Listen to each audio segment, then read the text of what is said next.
செல்வ பாலமுருகன். செல்வ பாலமுருகன் ஒன்று தெரிஞ்சுக்கங்க.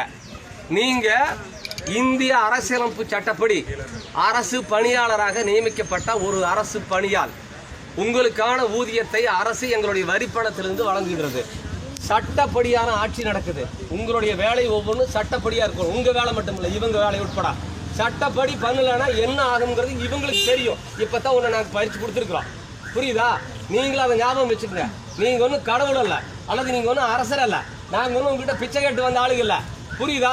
நீங்க இந்த டாக்குமெண்ட் ரைட்டு பேசுற மாதிரி எல்லாம் பேசுறீங்கன்னா வேற விதமாய் போயிடும். அதை நீங்க ஞாபகம் வச்சுக்கோங்க. இப்போ போலீஸ் இருந்திருக்கிறது வந்து மாவட்ட நிர்வாகத்துக்காக. இன்னும் இவங்க கிட்ட கேள்வி கேட்டா இவங்க பதில் சொல்ல வேண்டி இருக்குது. நான் பரவாயில்லன்னு விட்டு வச்சிருக்கிறேன். புரியுதா? நீங்க வந்து இப்படி ஆட்டிட்டு உள்ள போய் உட்காந்துட்டு நீங்க மாமூல் வாழ்க்கையை தொடர்ந்துக்கலாம் நினைக்க வேண்டாம். எல்லாம் வச்சிருக்கிறோம். உங்களை டிராப் பண்றதுக்கு எங்ககிட்ட 10 வழி இருக்குது. அதை ஞாபகம் வச்சுக்கோங்க. நாங்க தான் ரெஜிஸ்டர் ஆபீஸ் வரணும். உங்களை டிராப் பண்றதுக்கு இந்த வாரத்தில் பண்ணி